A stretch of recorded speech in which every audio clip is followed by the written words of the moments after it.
On commence avec l'excavation. J'ai mis niveau de difficulté 10 parce que ça prend de la machinerie, ça prend de l'expérience. En jeu matière sécurité, ça peut être quand même, euh, quand même grave s'il arrive un accident. Donc moi je laisse ça à un professionnel seulement. Donc, dans la soumission, demandez qu'il inclue le système septique si c'est nécessaire. Si vous avez besoin d'avoir des services, si vous avez des services raccordés, tant mieux. Sinon, de fournir tout le matériel et les remblais. Puis le déboisement inclus si possible. Comme moi, ce que j'ai bien aimé, c'est qu'il y avait un attachement au bout de sa pelle. Puis il s'emmenait grinder les arbres. Tu sais, comme il s'emmenait les broyer là, à partir du top. Là, brrr, puis là, ça faisait de la rip partout sur le terrain. Mais ça évite les coups de sortir tous les arbres de là. Rendu là, c'est à votre discrétion si vous voulez faire couper les arbres ou les couper vous-même, garder ça sur votre terrain, whatever.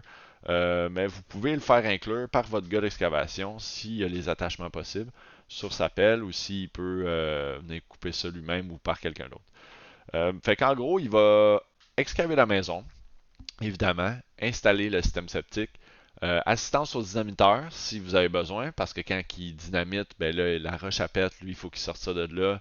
Il y a de l'assistance à faire avec lui.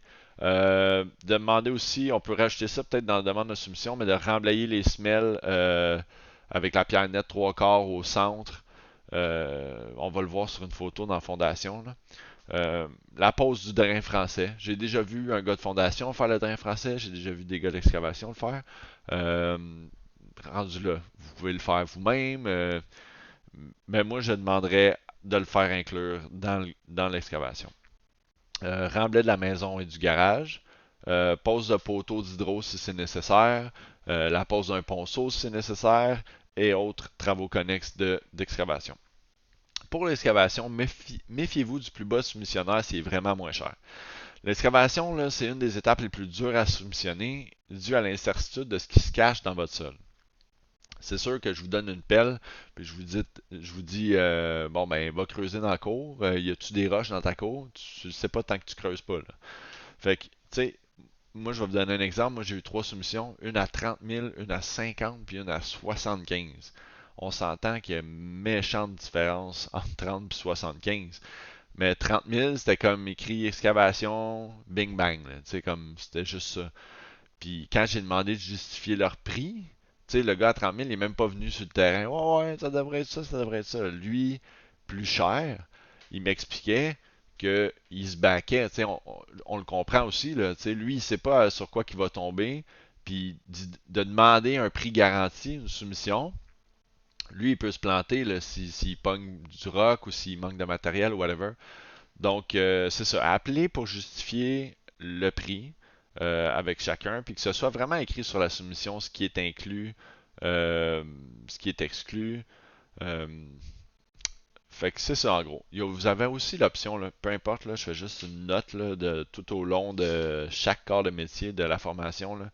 Il y a toujours possibilité d'engager du monde à l'heure. À l'heure, c'est sûr que c'est plus difficile de budgéter, mais ça va être le prix juste, théoriquement, s'ils sont compétents. Parce que vous allez payer vraiment ce que ça coûte, plus sa marge de profit. Donc, vous n'aurez pas vraiment de...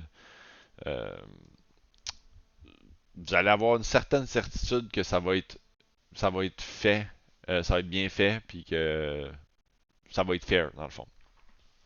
Fait que pour le gars d'excavation, ça peut être ça. Ça peut être quelqu'un que vous payez à l'heure. Vous pouvez demander une soumission pour la banque, puis prenez la soumission la plus chère, par exemple, là, à moins que votre budget vous alloue pas de faire ça. Là.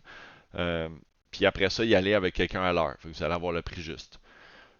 Donc c'est ça. Ça reste à votre discrétion. Pour les étapes qu'il y a à faire, c'est comme on a dit. J'ai mis une note aussi avant le remplissage du garage. Si vous avez un garage, on remplit le garage de sable compacté. Mais à l'intérieur, il faut mettre des panneaux isolants. D'expérience personnelle, c'est toujours l'entrepreneur général qui envoie un journalier ou lui-même qui vient poser ces panneaux-là.